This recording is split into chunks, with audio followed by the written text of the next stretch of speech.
So as it is 8 o'clock, I'm going to mute everybody so we can all hear everything that's going on. And let me get you all over here so I can make sure I'm muting everyone. And then Les, I'm going to turn it over to you for the introduction. Okay, thank you, Julie. 1 second. Let me mute everybody. Okay. There we go. Okay, Les, you're good. Okay. Thank you, Julie. Well, it looks like we're down a little bit on numbers, but we'll probably still have some join us. I think what we're experiencing in much of the country right now, it's much warmer than usual. So people are out probably doing a lot of spring type activities. So tonight, the program is we're going to continue the series on candlesticks, and candlesticks are popular. And there were certainly many of them made by the Cambridge Glass Company. And Jack is going to be our presenter tonight to get the ball rolling before everybody shares what they have in their collections. And then Julie, at the end, I'll point out that we do have a swap in the programs coming up here in April and May. So we'll talk about that at the end of the evenings. Okay, very good, Les. Appreciate your input here. And so I'd like to thank in advance, Jack. You're doing couple of triple duty this next couple of months and doing all of our candle programs. And so we're going to turn it over to you to enlighten us on the two lights. Okay, thank you, Julie. Thank you, Les. We're doing the two lights tonight, and we did, of course, one lights in December. And by the way, I thanked everybody because we've been trying to not include anything with a Beaubachet. That's going to be a whole different program down the road, and everybody was very good about holding back with their candelabras. So I appreciate that. So tonight is two lights. So I'm going to share screen here and let's see. Oh, some reason I am not able to do that. So if you can allow me to share screen, Julie, I'd appreciate it. Yes, sorry about that, Jack. I took over host duties and Okay. I took away your sharing ability. No problem.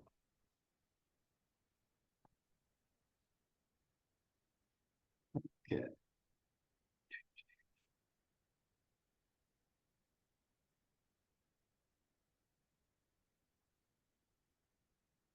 Okay, can everybody see that?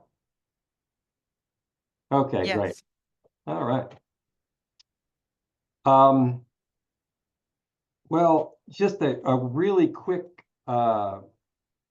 intro to the two light. If you remember when we were talking about one light candlesticks, up until 1928, that is all Cambridge produced was one light candlesticks. There were no two lights, no three lights, no five lights, nothing with Beaubachets, all one light candlesticks.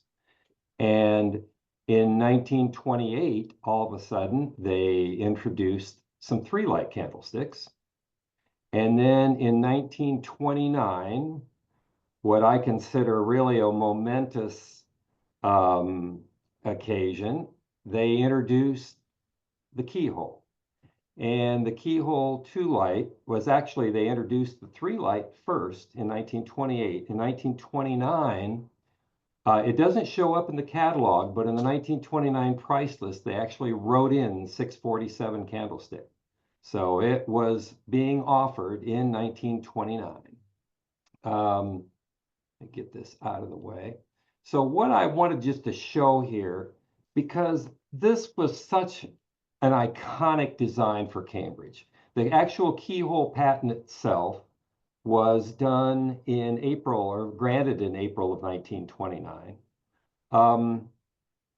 And it first shows up in the 1930 catalog, version 1 and version 2. Now, I've assigned those numbers myself.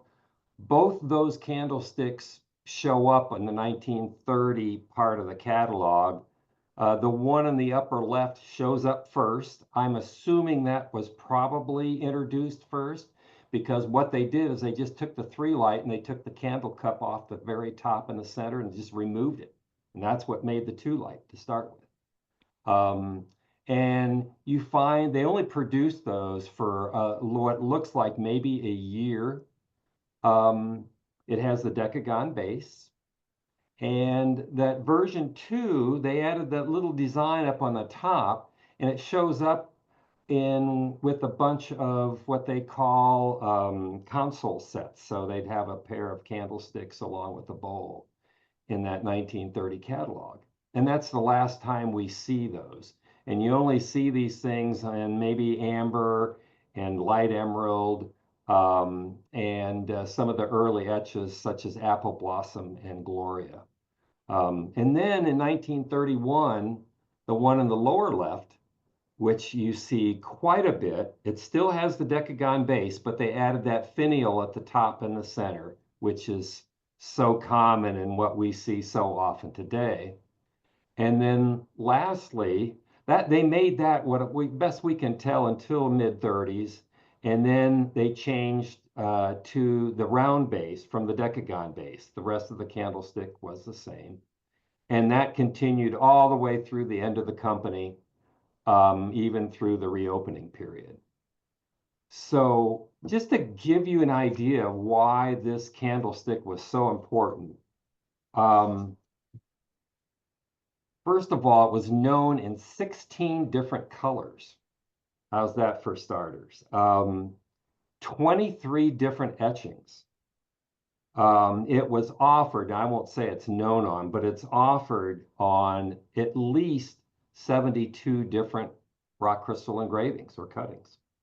And then 10 different decorations, such as alpine or satinizing and enamel and silk screen, et cetera, et cetera. So there was a lot of things done with this candlestick, and that's why you see so many of them today.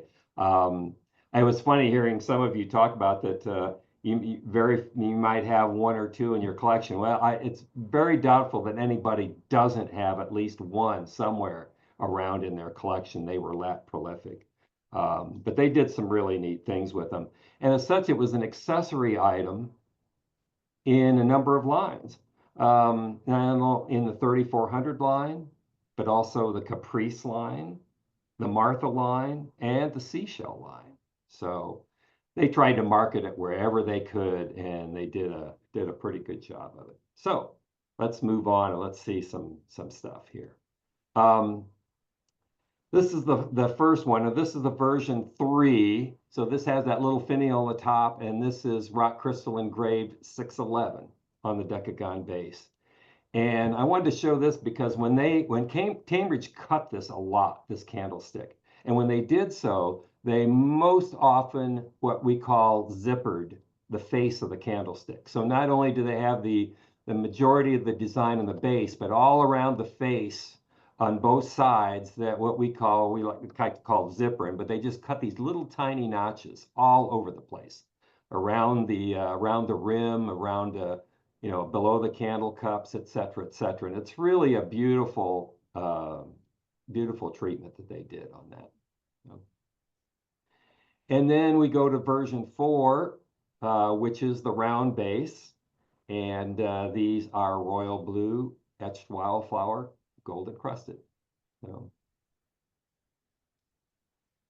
I wanted to just touch real quickly on this candlestick, which some may or may not recognize. At least you might recognize the bottom part of it, because this was, I wouldn't call it an experimental, but let's say it was just a very limited run or production. And then when it turned into, they redesigned it to this candlestick, which I'm sure many are familiar with. Many of you call this a Caprice candlestick. It actually was introduced 2 to 3 years prior to the Caprice line being introduced, but that's okay. It was well ensconced in the Caprice line when that came out. This one is Moonlight. And by the way, I'll throw in a little plug here. We talked about the auction. One of these is available in this year's auction. So and Moonlight ones are not easy to find. So if you are interested in that, get your bidding ready to go. So back to what they were doing here, we kind of think that that middle, you see that big on the one on the left, probably they had some difficulty getting that out of the mold. That's what we're thinking. There's no documentation on that candlestick. There's no catalog image, nothing in the circular letters or anything to tell us what was going on. There were 5 different ones of those, by the way. The other 4 have Beaubouchers and are different versions of that. They also had beautiful candle cups, so I'm not sure why they changed the candle cups on those, but because they were really well done, faceted, etc. So anyway, that's one of our favorites.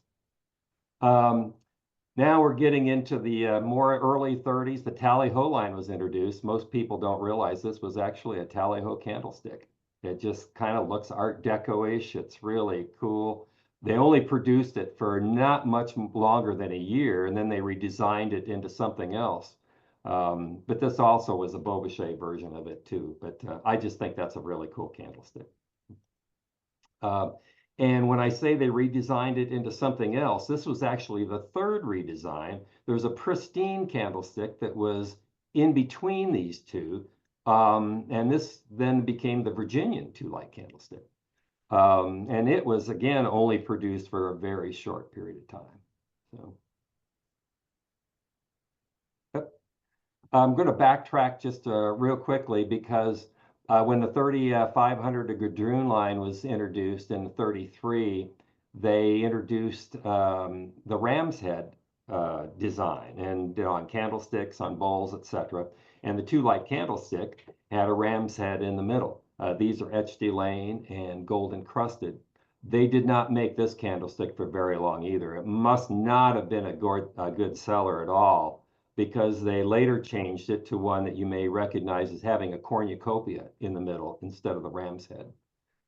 Probably the cornucopia was probably a little better marketing towards the female buyer, which they predominantly did back then, and the ram's head was probably not attractive to them. So this is probably an indication too that these things were sitting on the shelf for a while and not sold, because we have the same candlestick, rock crystal engraved Croesus, which was not introduced till at least 2 years after this design was done away with. So they probably just sat on the shelf and said, okay, we got to get them out of here. Yeah. But anyway, I think it's a pretty cool candlestick anyway. Now, when Caprice came out, they came out with some really neat candlesticks, and this was one of them, the number 69. There are 4 versions of this. This is the first, or the original version that had the shell candle cups. And this is available in Moonlight too as well. Difficult to find. And then this is also has the Alpine treatment, which I think is really striking on this candlestick. So, and I'm going to say this again because I get on my soapbox why Cambridge didn't do this. There's Beauboucher versions of this candlestick, and why Cambridge didn't use the shell Beauboucher on this is, to me, I have no clue what they were thinking, because it would have been the perfect opportunity to use that Beauboucher on these candlesticks, but they didn't. So anyway, the Regency candlestick this is actually kind of a version 2 of one that was introduced a little bit earlier, but the one that was introduced a little bit earlier was only a Beauboucher or candelabra version, was not made without that. So when they came out with the second version, which this one has this big finial at the top, and they changed the base to a round base from a rectangular one, they actually made a candlestick like. But this is a pretty cool thing, and this is one of Elaine's favorites. When we first started collecting, we were visiting a longtime collector earlier, and they had a pair of these up on their on a shelf in their dining room. And Elaine looked at those, and she goes, "I want one of those." So we've enjoyed collecting those things. And actually, we have it displayed like this as an Epergne. This was shown in the 1940 catalog. And again, an Epergne is a candlestick or candelabra with arm, and vases. That's what makes that an Epergne. So we took the candlestick and put arms and vases on each side. It's still a 2-light, but it is a striking way to display those. So, and you see that done with many, many candlesticks. Cambridge did. They had an Epergne version where they did that. So it's another way that you can treat those. Now, last in December, Julie gave me a nice good ribbing that I had not shown any pristine items. So I said, okay, 2 lights, we got to get some pristine in here. And pristine did make a lot of really cool candlesticks. So this is the number 511 2-ball candlestick. If I remember correctly, I think somebody actually showed the 1-ball back in December. So they had a 1-ball, a 2-ball, and a 3-ball candlestick.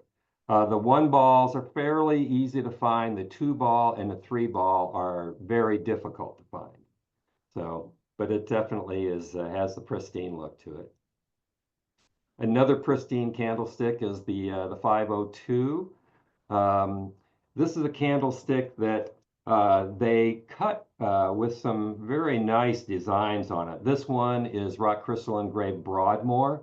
They also did things like Belfast and Neoclassic, all designs that really fit that kind of Art Deco pristine look on the base. I noticed that. I just saw that this candlestick's supposed to have a couple little prisms, one on each side, and I took them off to clean it, and I forgot to put them back on there, so apologize for that. But the other thing I wanted to point out with this candlestick has a Beaubochet version, which confuses a lot of people. And what's confusing about it is to tell the difference about which one takes a Beaubochet and which one does not. This one, which does not, up at the top, from the rim of the candle cup to the first little bend, is a slope, and that's just the regular candlestick. If it takes a Beaubochet, that will actually be a 90-degree notch. So it's the easiest way to tell, because I've seen people put Beaubochets on this one, and it's not the one that takes it. So just a little trick there for you. And my last pristine candlesticks are some of our favorites. This is a really rare example. You never see this hardly. In fact, these are etched Elaine, and I know of a pair of Rose Point ones as well. But this shows up in the 41 supplemental page of the catalog.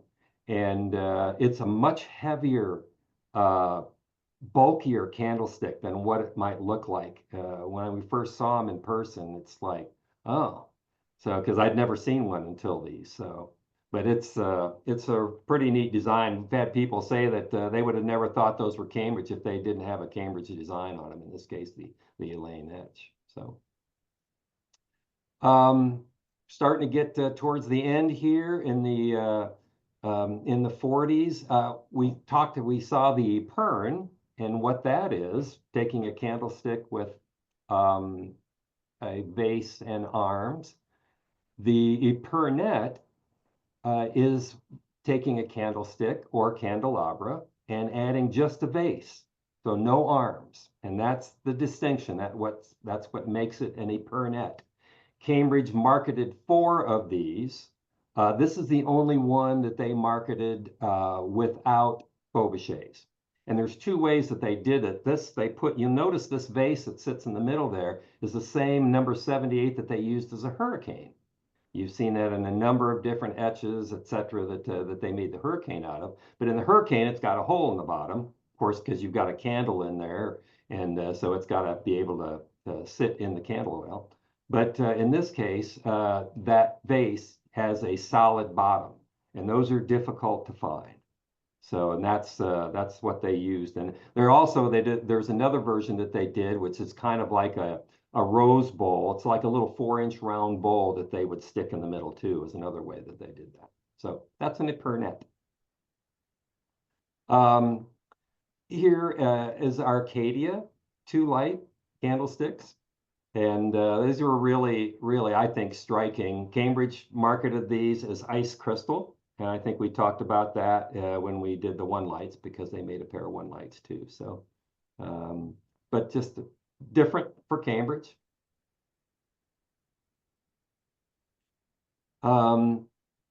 They did 2 cornucopia centerpieces that were candlesticks.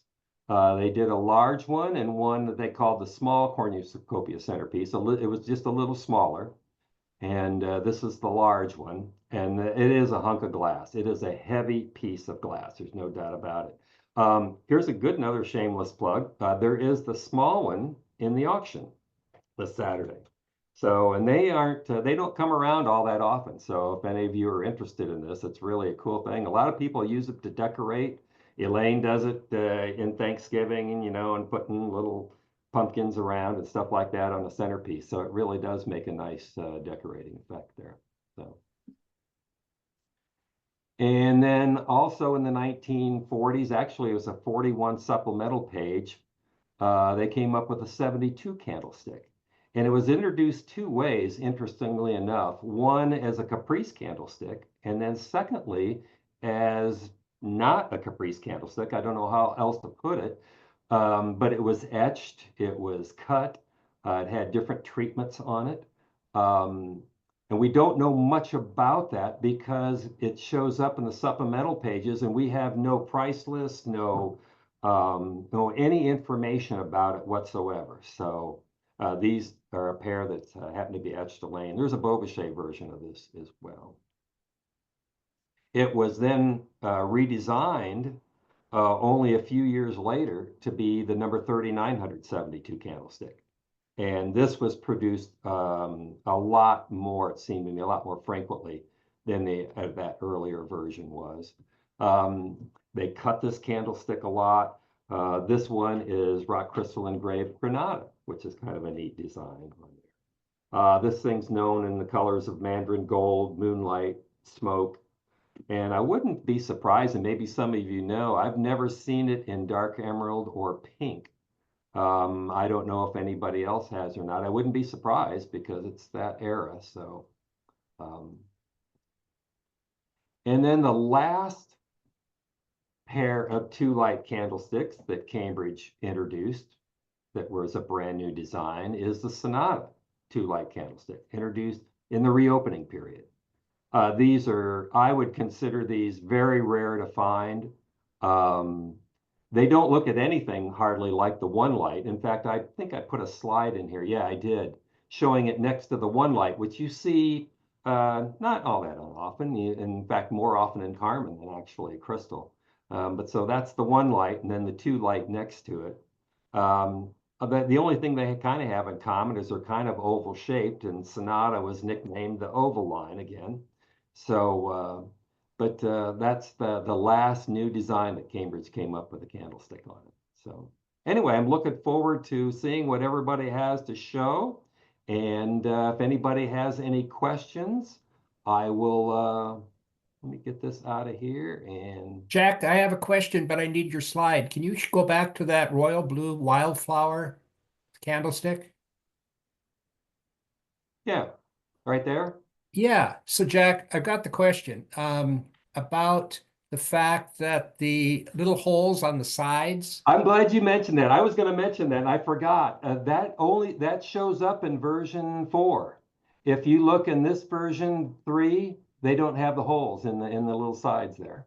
Right. Now, when that transition was made, if it was made automatically, I don't know. I haven't looked to see if all the decagon base ones have the holes or not. Maybe you have some insight on that. I think they do, Jack. But what surprised me back to the royal blue ones, they quit making royal blue in 43. And to the best of my knowledge, the only other ones that don't have that hole on either side, those little holes filled in, are very late during the reopen period, often Crown Tuscan. I'm going to show one here in a little while. So this would suggest that maybe when it was made, the mold wasn't closing all the way to push that hole all the way through. But Are you talking about the 2? it. Are you talking about the 2 light Crown Tuscan ones? This keyhole? Yeah, there's quite a few of them that Right, filled in. Mhm. But these colors from the 30s to 43, I had never noticed a set before that weren't open. Huh. They were changing that in a lot of the candlesticks. They did the same thing with the 1338 3-light candlestick in the mid 30s, where they closed the hole actually underneath the tail too as well. So they were cognizant of that. That's a good question. I don't know. I really haven't studied that to know exactly when that occurred. So Just interesting. It may be just an issue with the mold not closing completely. They had to do some work on the mold too. So anyway, thank you. yeah, good question. Are there any other questions? Yeah, I got a question, Jack. Our connection got lost there for a minute, so you may have addressed this, but I was going to ask about the difference between the version 3 and version 4. So Okay. is the difference is The it only difference is the decagon base in version 3 and the round base in version 4. Oh, okay. It's identical. The everything's identical about it. All they did was they changed the base. And you know, if you think about that, actually it appears that the decagon line was really coming and pretty much closing up shop there in about 32, 33. So actually, this seems to have lasted a couple of years even beyond that. So, but anyway, so then they changed it to the round base, and then that's the last you see of it. So, Okay, thank you. Jack, on that same picture, version 1 and version 2, were those out simultaneously in the market, or did they kind of discontinue one and then start the second version prior to, or did they have both version 1 and version 2 out at the same time? Well, all I can say is they both show up in the 1930 catalog in the original part of it. The version 1 shows up first, and a few pages later, the version 2 shows up. So who knows? My guess is they were produced. Well, I don't even know. I can't even hazard a guess on that. If you just really don't know. And then, but 31, they were both gone. Yeah. So they were both only made during that year of 1930. If one was made earlier and one later, and actually the version 1 goes back to 1929 because it was on the 29 list. Okay. So So it's was the version 2 ever etched? Have we seen it in etched, or we only yes. see it in, okay. No, it was also etched. I think, let's see, in Apple Blossom, in Gloria, and I think there's another one of those early etches where you can also find that on as well. So, Okay. yeah. Thank you. Mhm.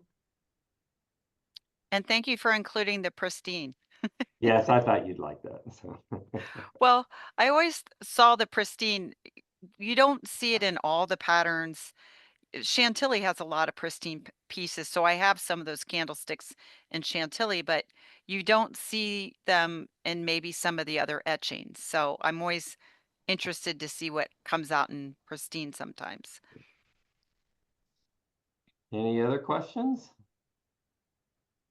Okay, well, let me get back to my Okay. list of people that will be participating. And we will, let me see if Greg is on the line here. My smaller computer doesn't let me see everybody at the same time. Oh, I don't see Greg Voss.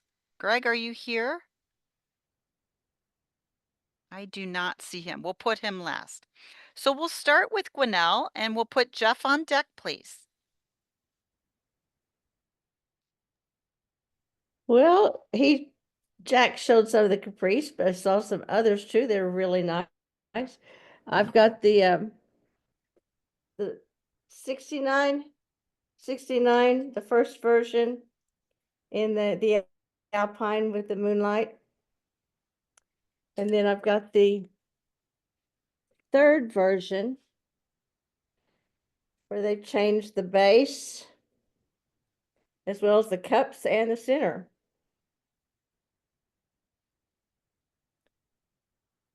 And keep staying with Caprice, the 72. And the revised 72 in the Alpine Moonlight. And that's all I dug out for now. Well, thank you. I'm glad that you could show the comparisons between the two different versions.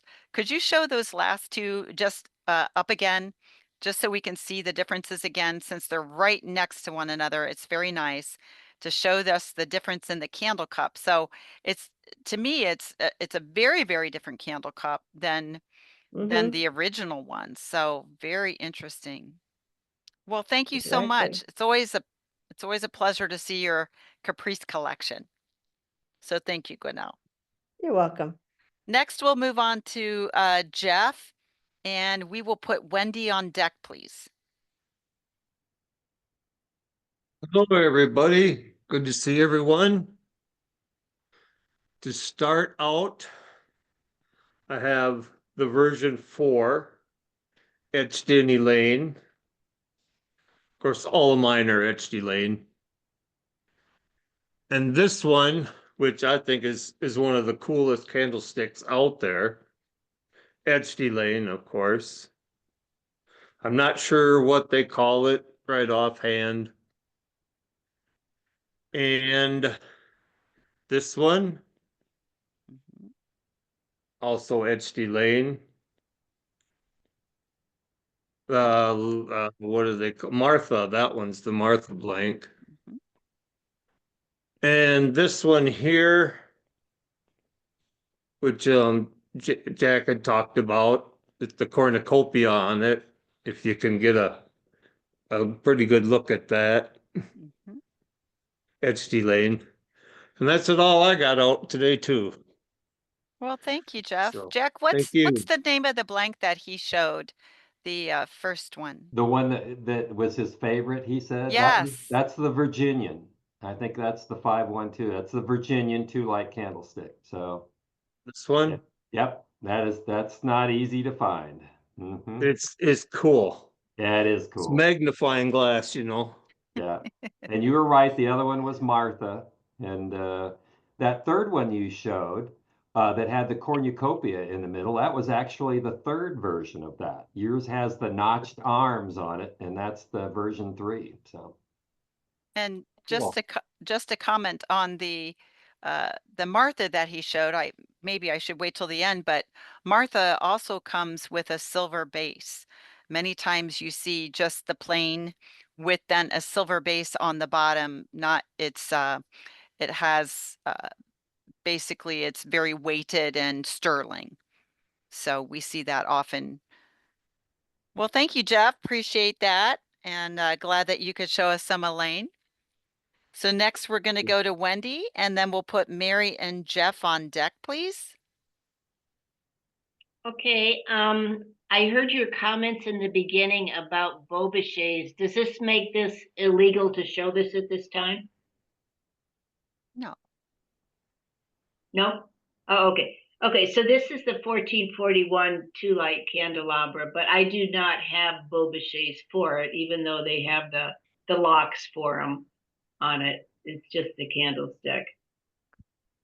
And the only other ones I have are, and now since Les mentioned this about the closing of the holes, I've got 2 of the version 4s, but yet the one with the crown, the Decoration. yeah, there's one with the filled in and one with not. This one is Portia gold encrusted, and this one is the Charlton Roses. So they're from the same time period, but one is open and one is closed. So I never really made note of that before. Generally speaking, the Charlton decorated ones are from the reopen period. They're from the 1950s, and a high percentage of them have those closed holes. That's why I thought it was something they moved to towards the later years. So that's why that royal blue one really kind of stuck out to me. Les, wouldn't you say the crown tusk, the gold encrusted Portia one might be early? Oh, sure. So Does that have the stamp on the bottom, Wendy? Yes, it's got let me turn it around here without dropping the other That one. means it's 1932 to 1934. Okay. So we're kind of narrowing it Okay. down. They might have closed that hole sometime in the late 30s, maybe somewhere in that range so far. We're Well, royal blue is made to 43, so right, yeah. right. Hmm. Interesting. Okay. Well, good information. Thank you. Yes. Well, thank you. And obviously, we're putting out a shameless plug that you need some boba shades to go with that beautiful candelabra, right? Okay. Sure, sure. Shameless plug. Sorry. We have to spread the wealth. So thank you, Wendy. Always a pleasure and glad you could join us this evening. I know it's early for you out there in California. I know. Thank you I'm happy to join tonight. Okay. Next we have Mary and Jeff, and then we'll put Elaine on deck, please. Okay, we just have a couple here.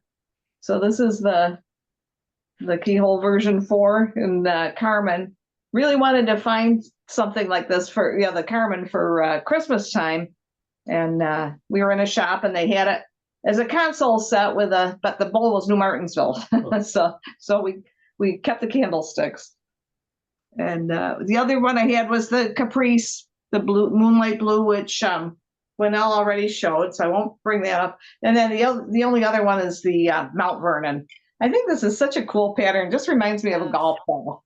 And I like, we only have the single one, so I know there's one in the auction, but that's it. Oh, well, thank you. That's a really cool piece. And could you hold that up again? It's interesting that to me, it always interests me that why they would, again, that seems so cut everywhere except the base. Yeah, And so why didn't they just take it further down the base and make it really look, complete? it But would have been really cool that way too. yes, very, very cool. So yeah, I agree. It looks like a golf ball, but great. Thank you for always sharing with us. It's much appreciated, Mary and Jeff. So next we're moving on to Elaine, and we will put Mike on deck, please. Okay, to carry on with Mary and Jeff, I have the same Mount Vernon, but in milk. Very cool. So, and an ebon. Oh, can you see it? Yes. Okay. Ebon square, 2 light, D1 birds. It has birds on both sides there. And then I have 2 cut, the version 4, and this is the candlelight 896. Can you see? There, that's a good angle right there. Okay. And then another candlelight, but this is 897. Oop, getting There we ready. go. Yeah. Yeah. So the So candlelight's so pretty. can you show the 890, back them up a little bit more toward you and just show the 896 and the 897?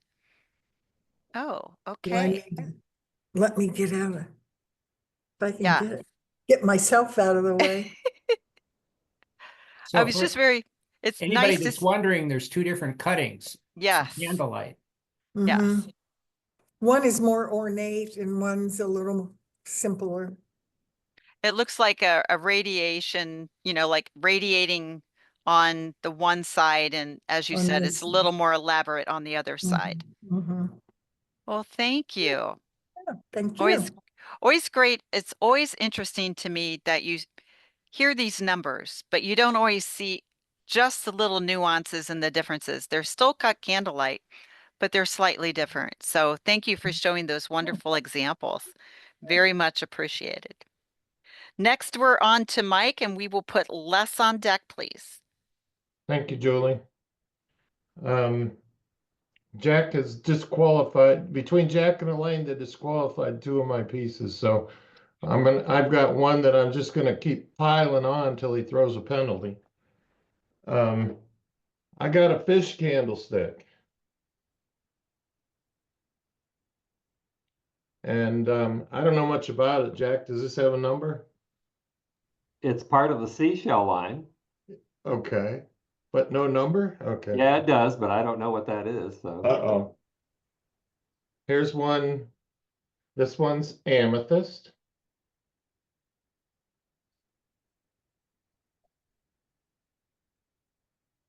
Here's one in crown.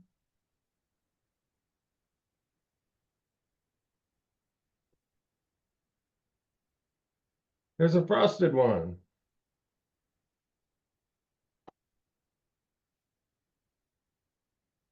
And finally, a royal blue one. So this one's got an original sticker on it. And on the bottom of it is a store label. And I don't think you can read it, maybe you can't, but it's sold for 19 cents. So if anybody has another one for 19 cents, I'd like to buy it from them.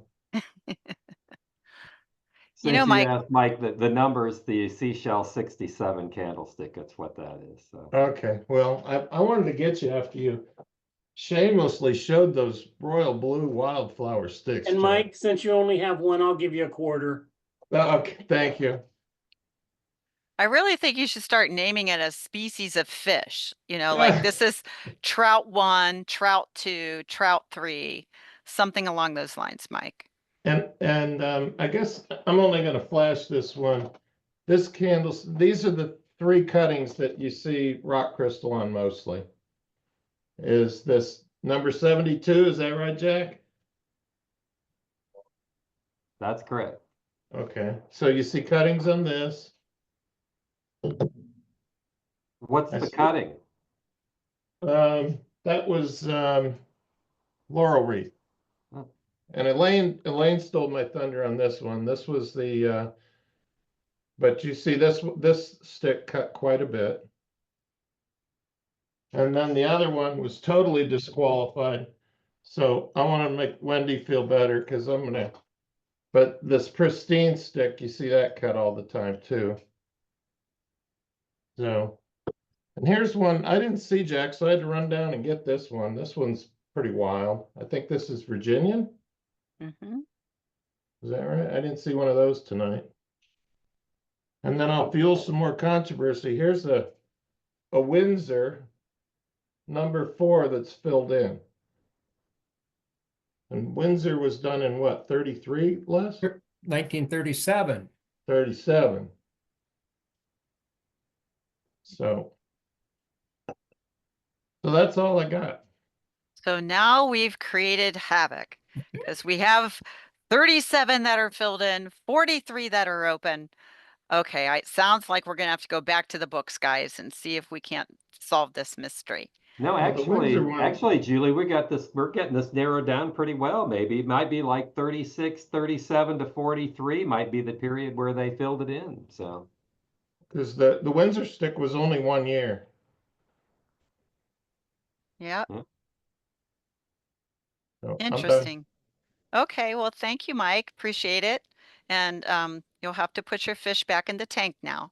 So thank you for sharing. It's always appreciated. And next we'll go on to Les. I don't know if Greg has joined us. Let me look. I haven't seen him join. So we'll move on to Les, please. Okay. Well, I thought I only had 3 pairs of 2 light candlesticks, but then with the program here and stuff, I realized I have more.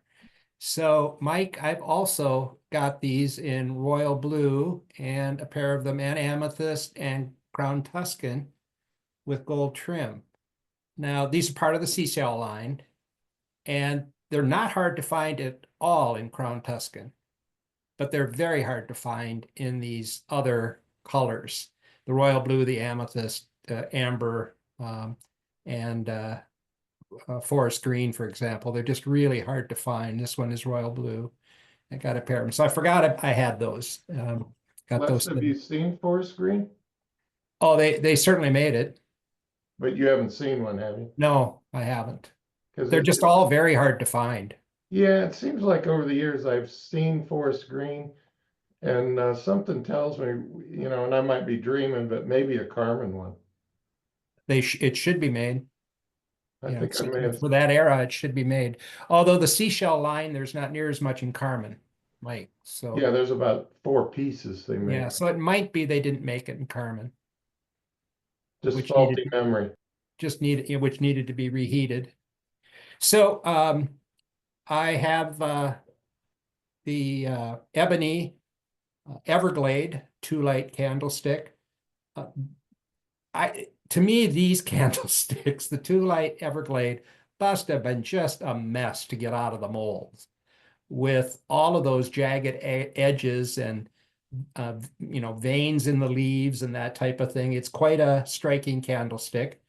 I collect opaque Everglade, and Everglade is going to be the topic of the April Zoom and Tell. But as far as I know, as far as the opaque colors, this candlestick was only made in ebony and wasn't made in the other opaque colors. But boy, this candlestick is a popular one in Carmen. People really love it in Carmen. Also in Moonlight Blue. It was pretty much made in all the major transparent colors from the 1930s. I've got a pair of the keyholes.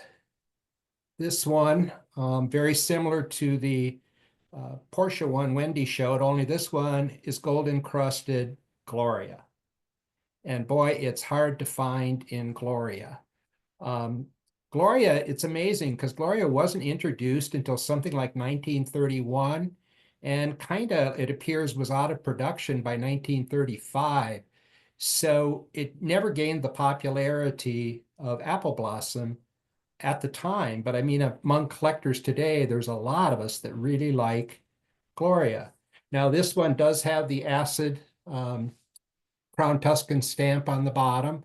So again, it fits that 1932 to 1934 period of time.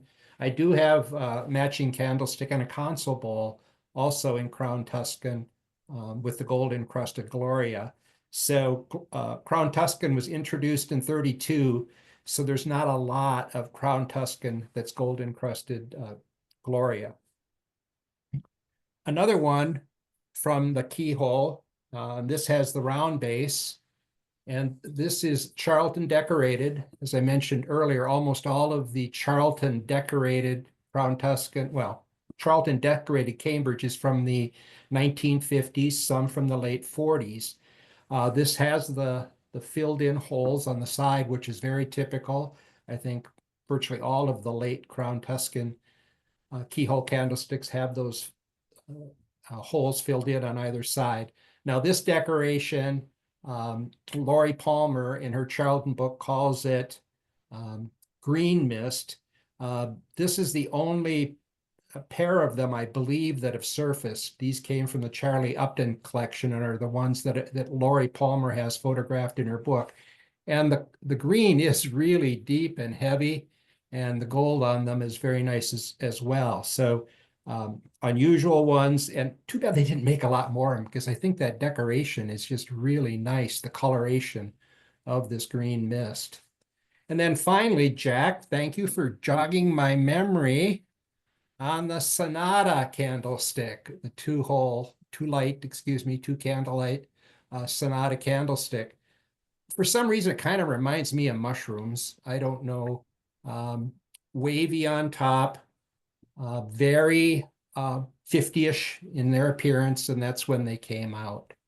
So that's what I've got. Well, thank you, Les. I still look at that Sonata and it reminds me of the movie of the Blob. I'm sorry. It just looks like a big blob of glass to me. And It that's really doesn't, what it is, Julie. You're very I, observant. yeah, but it seems so counter to what, I guess, in my opinion, Cambridge always made these very elegant pieces, and this just looks like a chunk of glass. Yeah, It, and as Jack mentioned, there's not a lot of them out there, so it probably wasn't a big time seller either. well, it was coming into the modern era, though, and that was often a lot of heavier, thicker looking pieces, so maybe that's why it's that way, but it just Yeah. kind of, now you showed that in clear. Does that come in other colors? It's The only Sonata? crystal. It's only Only crystal. crystal. Okay. I just Yeah. wanted to know if I'm looking for other blobs of color anywhere out there, but obviously not. And then Les, if I could too, one of the things back, we were talking about this here the last couple of weeks. You showed that your Crown Tuscan was it Golden Crusted Gloria, but also I think what makes that candlestick really special is the Decagon base. oh, it's got the Decagon base for sure. And right, but I and you can probably confirm this, but we all when we were discussing this amongst really the last couple of weeks, very few Crown Tuscan on the Decagon base are known. Well, Jack, the only thing would be those like Wendy's and mine that have this the acid signature on the bottom, the Crown Right. Tuscan signature. They Right. all have the Decagon base. Right. But So those there, are it's right in the very few and category. far between. Yeah, they're probably not as common by any means, but Portia, Diane, that lace decoration, it would pop up in as well. Mhm. Good Then catch on that. one last thing, Julie. So every once in a while, I'm going to do this just for education purposes. Again, glass is etched, but a glass does not have an etch. It has an etching. Ching. And it's etchings plural.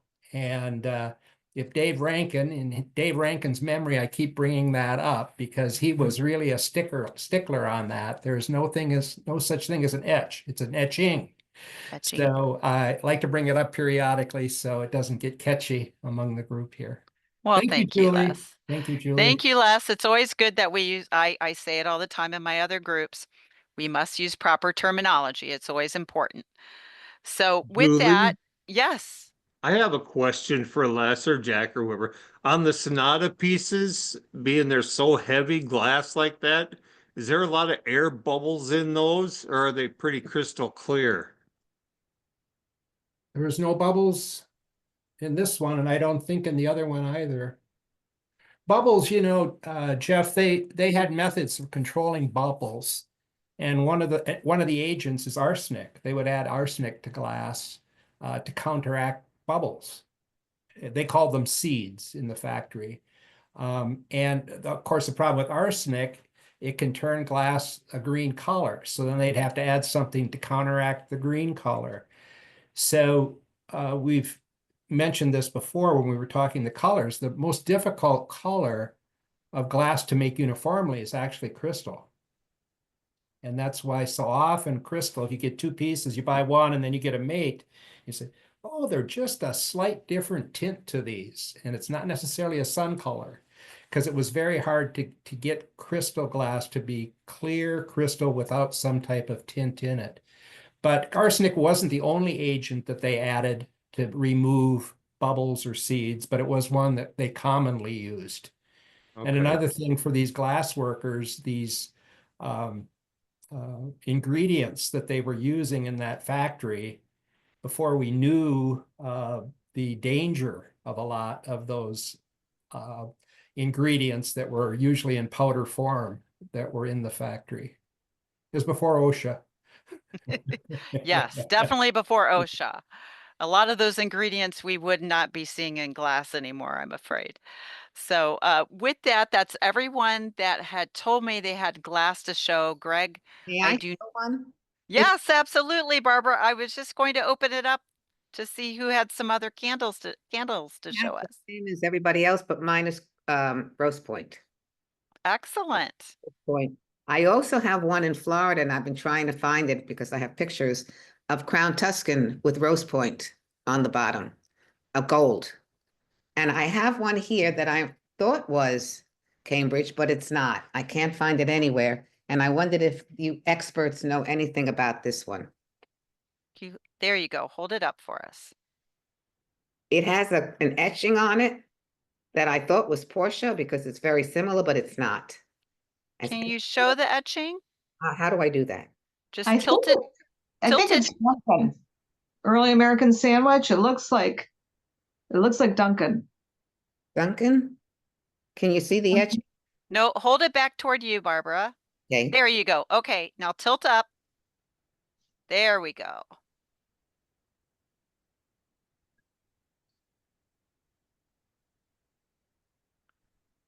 Yeah. You might be right. It might be Duncan. I Okay, can't. It looks a bit like It Julie. might be First Love. It looks like Julie, it might June, be doesn't it? First Love. who made it? Barbara, if you could bring it up closer, it might be First Love if it's Duncan. Up, up. Yeah, I think it's First Love. Okay. Thank you very much. I'll put a different name on it. Well, that's what's wonderful about this group. All of us have other glass probably in our collections that Yeah. come from different manufacturers. So is there anyone else that has any glass to show us today? Okay, I'm going to look one more time to see if Greg has joined us, and I he think has Christina not. had something. She had sent a message earlier. It looked like, is Christina? Christine, did someone send me a message and I didn't see it in the chat? Yeah, Earl- actually, I did. Oh, there you go, Christine. Sorry, I missed it. Okay. That's all right. It actually got shown.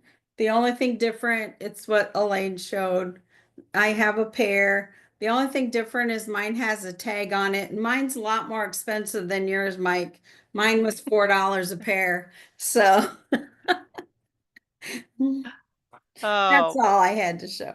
well, thank you, Christine. It's always good to show. It's never a problem to show because I think it's reminds us, once we've seen it once, we kind of throw it in the back of our minds. So repetition is always wonderful. And plus, it's the greatest form of compliment, as we know. So thank you for showing that for us as well. And is there anyone else that has anything to show for us tonight? I guess not. So we will turn it back to Les. But before I turn it back to Les, I'm going to put in a shameless plug for convention. As most of you have heard, it is a 50s theme. And we hope that those that will be joining us at convention, please dress for success because we're going to be having a party on Friday night. And, bring out the loafers, bring out your leather jackets, be the Fonzie bad boy, the poodle skirts, whatever you got, it'll go just fine.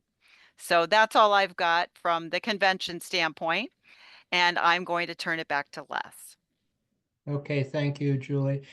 Jack, thank you very much for that Yes. program. It really created a lot of wonderful discussion, and that's what we really hope for with these Zoom and Tell sessions. And I know we all learned a lot. So again, thank you very much, Jack. The next program in April will be Everglade, and it's correct now on the website, and it should be correct in the upcoming Crystal Ball. We have a swap with the programs that were planned for April and May. And Everglade, I think probably almost everybody's quite familiar with that, and I expect there's a lot of it out there in collections to be shared with the group next month in April. Then in May, it's going to be Linda Roberts talking on vanity type items. And Linda, you're on the Zoom tonight. Could you tell us a little bit more about what you're going to cover in May and what types of items people should share? Sure. I mean, per David's request, it was more boxes, dresser, like dresser trays. And I think we'd be fine if we wanted to put actual trays in that sometimes you had where you'd have a puff box and a couple of perfumes, but we're going to kind of skip perfumes because we did those and really talk about the other boudoir accoutrements. So generically puff box, powder boxes. Should we tell them to include Yardley jars and things like that? That's fine. I mean, the more the merrier. Okay. Okay, good. All of those vanity type items, boudoir, like you said, other than the perfumes, because we've covered those. Yeah. And again, there should be quite a few of the people participating have good examples to share. And I expect, Linda, this is really your area, so you can really share all the goodies about it and all the little intricacies. I have a few, but not nearly as many as I have perfumes. Okay. So, but yeah. there's some go with. You're a prime collector of this stuff, so you're the expert that can tell us all about it. Yep. So Yes. looking forward to that. So that will be now in May. Okay. Okay. Thank you, Julie. Oh, Thank you, you're welcome, everyone. Les. And I just wanted to put out another shameless plug. Scott and your partner John did an excellent job last time for the Farberware, as you did this time, Jack, because I found it very interesting that I went back to eBay and all the Farberware books were gone. So everyone must have really enjoyed the Farberware talk, Scott, because I noticed every book on eBay had sold within 2 days of your talk. And I call that the Zoom effect. You know, Oprah had her effect, and we have the Cambridge Zoom effect. So certainly, I think that became a very popular item after your wonderful explanation. So, Okay, if we're going to be shameless, yes, at the end of our presentation that John and I gave, Lyle, Christine, and Jack all asked for a book because I said I have some. So I yes. have 3 of my books saved for them, but I found a total of 6. Ooh, and what book do you have? So in case someone wants something. That's the Julie Schiffer's The Oh yeah, Resurrection. yeah. That's It's what I refer to as the Far Bible. the Far Bible. Yes, and I actually went online and found the other Chromecraft book, but I That's the didn't. hard one. Well, I paid for it, but someone got it really cheap right after your talk for $6 online. Oh. I was so jealous. Well, But I will have 3 spares at the auction if okay, if excellent, somebody wants excellent. another one. So now, Jack, so going back to our shameless plugs, is there one candlestick book within Cambridge, or is there a candlestick Bible of some sort that for those of us that want to become more knowledgeable, we know that we can page through all the catalogs and everything, but is there anything out there that you suggest for us to look at? There really isn't. As a matter of fact, the one that Scott is now holding up, which is the Felt Store book, is really good in some ways and very not good in others. When that book was produced, and I've used that book a lot, and that book is good for some ways in that it compares lookalikes. Like it compares the Cambridge candlestick with the Duncan Miller, with the Tiffin, with the Fostoria, so you can tell the differences between the two. But when that book was produced, he didn't have the benefit of the 60, or excuse me, the 21 catalog, nor the 35, 37 catalog. And there are a lot of misidentifications in there, a lot. So Okay. from that standpoint, it's not great, but I still use a lot for telling the difference between some of the lookalikes and that kind of thing, because it's really Okay. good access. So to answer your question, I don't really think there is. It's looking at the Cambridge catalogs, really. Okay. You know, the Are 30 through the 40 catalogs are really just jam-packed with candlesticks and candelabra information. It's really nothing better. okay. And along those lines, if we do a search for the crystal ball, are there a lot of articles that you referenced in the older crystal balls that referenced a lot of these candlesticks? Do you know?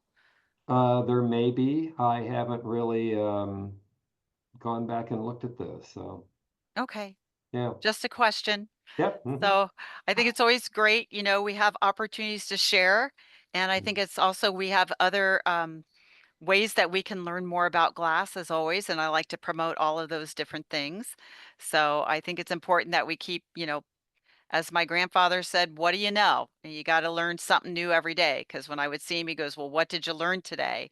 And I'm a lifelong learner and I find this program fascinating and enjoy it so much. And in closing, I just want to thank all of you for sharing your evening with us and participating.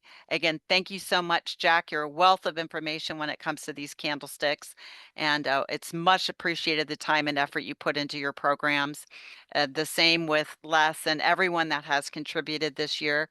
And so I look forward to seeing everyone in the month of April, and we'll look forward to our Everglades program in April. So with that, I wish everyone a good evening and happy hunting and happy shopping. See you at the So, auction.